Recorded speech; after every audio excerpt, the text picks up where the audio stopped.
मौलाना रशीदी जी। जी बोलिए। जी, मैं आपसे पहला प्रश्न ये पूछना चाहूंगा कि अभी जो बेंगलोर में हिजाब को लेकर इतना बड़ा आंदोलन हो रहा है, पहले मैं ये सवाल मैं पूछना चाहूंगा आपसे कि ये हिजाब इस्लाम में क्या बताता है? इस्लाम में क्या बताता है? हाँ, हिजाब हिजाब के बारे में इस्लाम में क्या बताया गया है?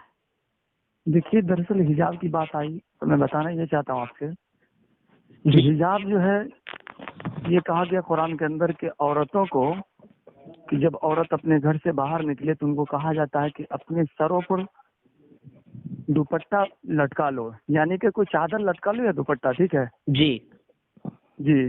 तो हिजाब यही मसलिहत के लिए लगाया जाता है ताकि उनकी सर ढक जाए, बाहर निकले तो किसी गैर महरम मर्द की नजर या किसी गैर महरम कोई भी आदमी की नजर उसके ऊपर न पड़े। जी। तो मौलाना रशीदी साहब, छह छात्र हिजाब पहन के क्लास में गई थी, लेकिन उन्हें एंट्री नहीं मिली, और उन लोग ने या और उन लोग के साथ बच्चे मिलके आज आंदोलन कर रहे हैं। आपका क्या कहना है कि ये जो आंदोलन चल रही है वो सही चल रही है या आंदोलन नहीं चलनी चाहिए?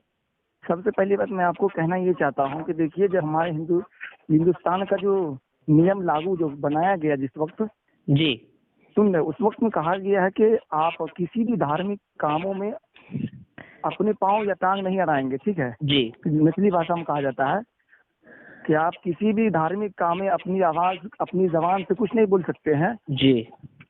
जो उसका धर्म कह रहा है वो उसको फॉलो कर रहा है, करेगा, उसके लिए आपको कोई रुकावट नहीं है, रुकावट डालने की कोई जरूरत नहीं है आपको, ठीक है जी जी।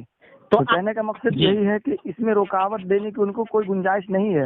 और सबसे पहली बात है कि आज मैं एक न्यूज देखा हूँ, उसमें भी यही चीज कहा गया है जी कि जब इसका धर्म के अंदर कहा गया है कि आप नकाब लगाइए, तो नकाब को हमारा रोकने की इजाजत नहीं है किसी भी आदमियों को। ये नहीं बनता है कि आप किसी को भी रोक सकते हैं कि आप ये कपड़ा क्यों पहन के आते हैं या हिजाब क्यों लगाते हैं। जी जी ठीक। कल मैं एक वकील साहब का बयान सुनना था, उसमें मैं देखा हूँ वो जो बता रहे थे कुरान के आयतों के बारे में, इसलिए मैं आपको बता रहा हूँ कि उसमें कहा गया कि जब धार्मिक काम आए तो धार्मिक काम देश के साथ साथ धार्मिक काम को भी इजाजत देता है हमारा देश करने का। जी जी जी। आप एक बात बताइए मौलाना रशीदी साहब, एक बात बताइए कि 6 छात्र ही क्लास में हिजाब पहन के गए थे, बाकी सब छात्र हिजाब नहीं पहनी थी। ऐसा भी तो हो सकता है कि क्लास और स्कूल का या कॉलेज का एक रूल होता है, एक ड्रेस कोड होता है कि वहाँ हिजाब अलाउड नहीं होगा, तो वो अलाउड नहीं था वो चीज, वो आप पहन के आना, तो आज उसके लिए आप इतना बड़ा बवाल कर रही हैं। आप बाहर पहनिए, आपको सिर्फ क्लास में रोका गया है कि क्लास में आप पहन के हिजाब नहीं आना है। जी एक मिनट, आप मेरी बात सुनिए। देखिए, मैं कहना ये चाहता हूँ आपसे कि 6 छात्र जो हिजाब पहन के गई थी, ठीक है जी इससे कबल जब वो पहन के गई थी तो उनको रोका गया था कि नहीं, ये आप हमको जानकारी दीजिए। जी 6 छात्र जो हिजाब पहन के क्लास में गई उन्हें रोका गया है, उन्हें एंट्री नहीं मिली है। जी नहीं, तो ये पहली दफा छात्र हिजाब पहन के गई कि इससे पहले भी गई थी? जी मैं आपसे पूछ रहा हूँ कि इससे पहले भी गई थी या इसी दफा गई थी, जाने के वक्त में रोका गया? इसी वक्त रोका गया है। पहली दफा जो रोका गया है कि इससे पहले भी वो जाती थी पहन करके, ये मैं आपसे पूछ रहा हूँ। आपका कहने का मतलब है नहीं, ये जो पहली बार ये जो हिजाब पहन के गई है ना, ये इस बार रोका गया है, पहली नहीं इसी बार रोका गया कि वो चेंज कर दिया गया। और वक्त जाती थी तो नहीं रोका नहीं जा गया था। नहीं, तो कहने का मकसद ये जी स्कूल के अंदर कोई रूल्स है, जैसे अगर कोई ड्रेस है, ठीक है जी, स्कूल का एक प्राइवेट ड्रेस होता है ना, जी जी जी, ये ड्रेस आप पहन करके स्कूल के अंदर एंट्री लेंगे तो एंट्री दिया जाएगा, नहीं तो आपको स्कूल के अंदर अलाउ नहीं होगा जी आने का अंदर। जी जी, तो वही मैं बात मैं कहना यही चाहता हूँ आपको कि इस मौजू पर कि अगर स्कूल का निजाम चल रहा है कि आप ये लिबास को पहन करके आप स्कूल के अंदर आ सकते हैं, जी, ये लागू अगर है, ड्रेस लागू है, अगर वो ड्रेस ऐसा है कि सर ढक सकता है जी, तो इसके ऊपर हम अपने इस्लाम मजहब के अंदर आगे दिन से बात। तो मौलाना रशीदी साहब यही बात मैं आपको बोल रहा हूँ ना कि स्कूल में हिजाब अलाउड नहीं है, हिजाब पहन के आप नहीं आ सकते हैं, इसलिए वो रोका गया है। नहीं, तो मैं कहना स्कूल में एक मिनट मौलाना रशीदी साहब, स्कूल में बराबर रूल चेंज होता है, ऐसी बात नहीं जो रूल बन गया, जो कानून बन गया स्कूल में वो चलते ही रहेगा, चेंज हो सकता है। तो शायद इसे चेंज कर दिया गया था कि हिजाब नॉट अलाउ है, तो बच्चे पढ़ने आए थे या हिजाब पहन के आने आए थे कि आंदोलन करने गए थे? आपको आंदोलन कर। जी बोलिए। कहने का मकसद ये है कि देखिए, आज हम तो सबसे पहली बात ये कहेंगे कि आज लोग धार्मिक कामों की बातों पर ज्यादा दबाव देते हैं, ठीक है जी, सही बात। लेकिन आज हमारा देश, खासतौर से मैं कर्नाटका का वीडियो देखा हूँ कि वहाँ का हालात जो है जी इतना बद से बदतर हो गया हालात कर्नाटका का, जी जी कि कर्नाटका में सुनने में आया कि लोग इतनी मुफलिसी आ गई, इतनी गरीबी आ गई है कि 2017 से लेकर के 2019 तक बहुत सारे लोगों का आत्महत्या हुआ। जी जानकर लोग अपने आपको जान को सूली पर चढ़ा लेते हैं। रीजन ये है कि भूखमरी है। जी लोग, सरकार आज इस चीज को नहीं देख रही है। जी सरकार ये धर्म वाले कामों पर ज्यादा निशाना ले रही है। इलेक्शन आया, धर्म वाला काम को बांटना शुरू कर दो, मुसलमान हिंदू आपस में खतरे में है, ये बात बोलना शुरू कर दो। जी मसला यही है कि आज इसी वजह से ये हिजाब वाला मामला भी आया है। जी जी जी अच्छा, राकेश जी आपसे पूछना चाहूंगा कि आपका क्या कहना है इस मुद्दे पर कि ये जो हिजाब रोक लगाई जा रही है हिजाब पर, वो सही लगाई जा रही है या इसमें कि गलत लगाई जा रही है? आपका इस पर क्या है राय?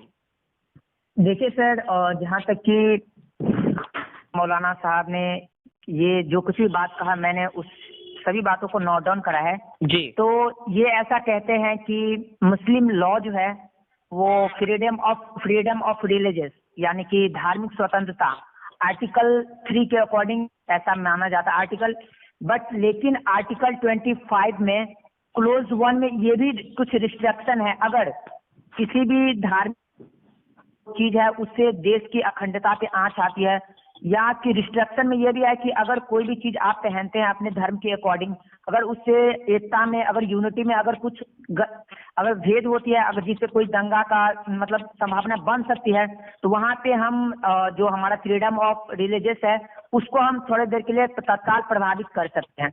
और हमारा जो फंडा जो मतलब राइट्स 18-13 जो है ये भी कहता है कि इंस्टीट्यूट या मतलब किसी भी कॉलेज या किसी भी मतलब संस्थान, शिक्षण संस्थान है, उसे ये राइट्स है कि वो अपने अकॉर्डिंग यूनिफॉर्म को डिजाइन कर सके। तो अगर वहां पे रोका जा रहा है तो ये कहीं ना कहीं सही है, क्योंकि इससे गृह युद्ध की, होम वॉर की मतलब सिचुएशन क्रिएट हो सकती है। और मेरा जहाँ तक ये मानना है कि जो भी ये धर्म पर इससे जो कुछ भी पहन के आ रहे मुस्लिम रिलीजियस में ऐसा लिखा गया है, सही में रियली लिखा गया है कि आप लोग सभी धर्म के लोगों को यहाँ पे रहने का अधिकार है। भारत एक धर्म निरपेक्ष राष्ट्र है, सब अपने अपने अकॉर्डिंग धार्मिक फ्रीडम है, लेकिन अगर आपकी फ्रीडम कुछ ऐसी है जिससे भारत की यूनिटी, एकता में, अगर क्योंकि भारत में अनेक विविधता में एकता है, ठीक है, और अगर इस पे कोई आंच आती है तो कदापि उसे रोका जा सकता है। और केरल हाईकोर्ट का ये भी कहना है कि अगर शिक्षण संस्थान और वर्सेस किसी आम जनता के बीच अगर कोई ऐसी टिप्पणी होती है जिसमें मतलब प्रायोरिटी की जो बात करते तो वो शिक्षण संस्थान को दी जाएगी। तो ऐसा 2018 में भी हुआ था, केरल हाई कोर्ट का ये मामला है। तो मैं जहाँ तक कि मानता हूँ कि जो कुछ भी ये मतलब हिजाब पे जो रोक लगाया जा रहा है वो कहीं ना कहीं सही है। जी मौलाना रशीदी साहब, आप क्या बोलना चाहेंगे? इन्होंने कहा कि हिजाब पर रोक लगाया जा रहा है वो सही है, आप क्या बोल रहे हैं? देखिए, मैं अब कहना ये चाहता हूँ आपको कि अगर आज, मेरा कहना का मकसद ये है कि अगर आज हिजाब के ऊपर रोक लगाया जा रहा है, आए दिन अगर आने वाला वक्त में कहा जाएगा कि आप नमाज मत पढ़ो, आप टोपी मत सर पे लगाओ, इस तरीके से अगर हमारी मुस्लिम कौम के ऊपर खासतौर से निशाना बना लिया गया जो बात। सर 1 मिनट मैं आपको बात को यहाँ पे इंटरप्ट करना चाहूंगा कि देखिए, अगर भारत यहाँ पे धर्मनिरपेक्ष राष्ट्र है तो कदापि ये नहीं कि यहाँ पे हिंदू बहुत मतलब हिंदू की जनसंख्या लगभग 90 करोड़ से है, तो कदापि ये नहीं कि हम लोग यहाँ पे किसी शासन करते हैं। देखिए, जैसे जितना आपका अधिकार है, फंडामेंटल राइट्स है, उतना हिंदू को भी है। तो कदापि आप ये नहीं कह सकते कि हम नमाज पढ़ना बंद करें। अगर सपोज दैट आपको नमाज करना बंद है तो हमें भी फिर पूजा करने का अधिकार बंद हो जाएगी। आने वाले समय की बात ना किया जाए, प्रेजेंट टाइम। मेरा कहने का मकसद ये है कि अगर हाई कोर्ट जिस चीज का फैसला कर देती उस चीज को मानने के लिए हम लोग तैयार है ना भाई। अभी डिस्कस करना जरूरी है। अगर आज हम खामोश हो जाएंगे तो आने वाले वक्त में हमारे ऊपर कोई और चीज का आरोप कर दिया जाएगा तो हमको खामोश रहना पड़ेगा। मौलाना रशीदी साहब, देखिए, मैं कदापि ये नहीं कहता कि जो आपके फंडामेंटल राइट्स हैं उसके लिए आप नहीं लड़िए। हमारा मैं ये नहीं कह रहा हूँ कि अगर सुप्रीम कोर्ट आवाज बिल्कुल जी सर, मैं ये कह रहा हूँ कि अगर सुप्रीम कोर्ट या हाई कोर्ट अगर हमको इजाजत देता है कि आप हिजाब को रोक दीजिए तो हम लोग अपनी मसाइल में देखेंगे, अपने उलमा से मशवरा होगा, उलमा खुद बताएंगे इस चीज के बारे में। जी मौलाना रशीदी साहब, राकेश जी 1 मिनट, मौलाना रशीदी साहब ये बताइए, एक तो मैं मानता हूँ कि हिजाब पर जो रोक लग रही है। सर आपकी आवाज कट रही है सर। जी मौलाना रशीदी साहब, एक बात मैं आपको बता दूं कि एक हिजाब पर जो रोक लगाई जा रही है, तो बच्चों का कहना है कि एक तो फंडामेंटल राइट है, ठीक है। हेलो, आवाज सर आपकी साफ नहीं आ रही सर। जी जी, एक मिनट। अब आवाज साफ आ रही है सर? जी जी जी जी, मैं बोल रहा हूँ कि सर जो बच्चे को रोक लगाई जा रही है, तो आवाज बच्चे, कट रही है सर मैं ये बात बोल रहा हूँ कि जो बच्चे पर रोक लगाई जा रही है हिजाब पर, कि हिजाब नहीं पहनना है, तो बच्चों का कहना एक तो फंडामेंटल राइट है, ठीक है, मैं मानता हूँ कि फंडामेंटल राइट आपका अधिकार है, आप कैसे भी कपड़ा पहने। दूसरी बात मौलाना रशीदी साहब कि इस्लाम में भी कहा गया है इस बात को कि हिजाब लगाना लड़कियों लोग को जायज है। मैं जी। बात सही बोल रहा हूँ ना मौलाना रशीदी साहब? जायज नहीं साहब, बिल्कुल आप जरूरी सही है, बोल रहे हैं। जरूरी है साहब, ठीक है, जरूरी है। जरूरी है, ठीक है। सर आप को ये ढकना बताइए जरूरी कि है। आप एक मिनट, आप हिजाब लगा के आंदोलन कर रही हैं लड़कियां, नमाज का टाइम हुआ कि उन्होंने नमाज पढ़ा, फिर ये मैं कैसे मानूं कि इस्लामिक पर आप चलने वाली लड़कियां हैं?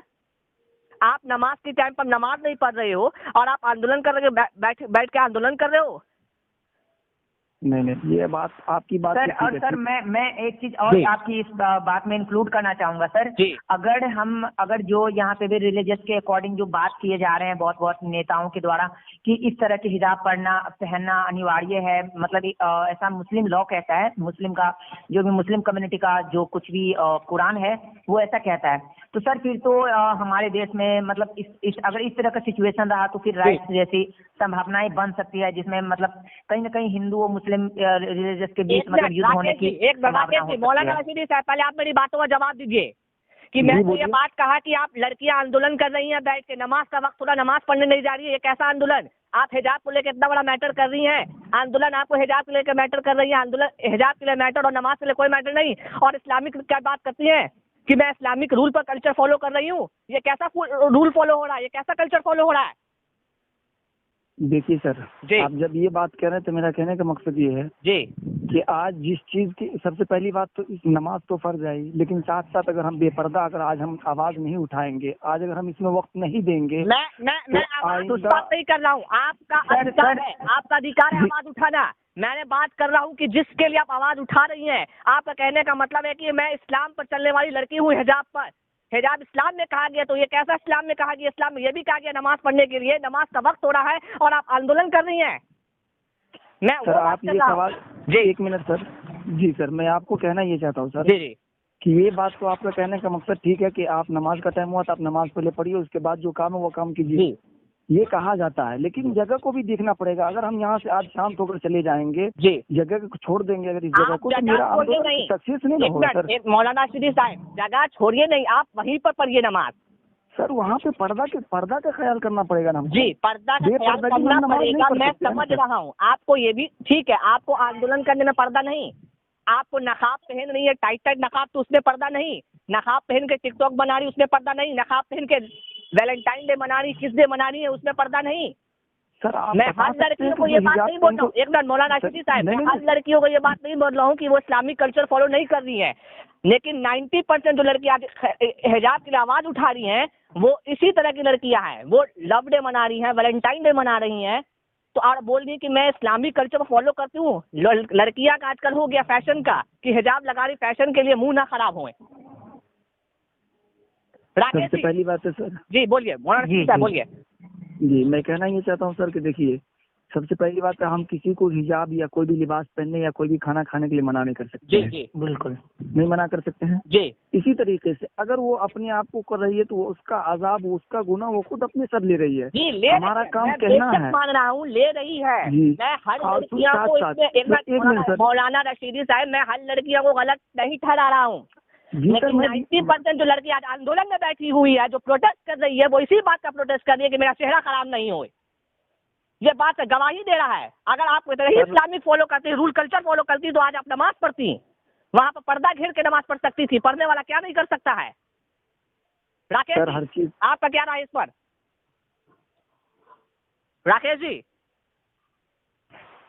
जी सर, बिल्कुल आपने सही कहा। अगर हम अकॉर्डिंग टू द रूल मतलब ऑल जितने भी रूल को हम फॉलो करते हैं, तो ये भी एक मोस्ट इम्पोर्टेंट पॉइंट है जिसे आपको नोट डाउन करना होगा और ये भी जो कुछ भी आपने कहा, लेकिन यहाँ पे मैं आपकी बातों से सहमत इसलिए नहीं हूँ जहाँ तक कि मौलाना जी की तरफ से मतलब नहीं इस क्वेश्चन का आंसर दिया गया। तो यहाँ पे मैं आपसे ये कहना चाहूंगा कि देखिए, अगर आप ऐसा कहते हैं कि नमाज पढ़ने की जो बात है, नमाज सही बात है, एक पर्दे में पढ़ने की एक है जो कि सभी लोगों को पढ़ना चाहिए, जिसने भी जो धर्म कहता है। लेकिन कदापि इसका ये मतलब नहीं कि आप शिक्षण संस्थान में हैं और वहीं पे आप नमाज पढ़ना शुरू कर दें। नहीं, क्योंकि वहाँ पर नमाज ठीक है पढ़ सकती है, वहाँ पर नमाज आप पर्दा घेर के भी पढ़ सकती हैं, मैं ये बात नहीं बोल रहा हूँ।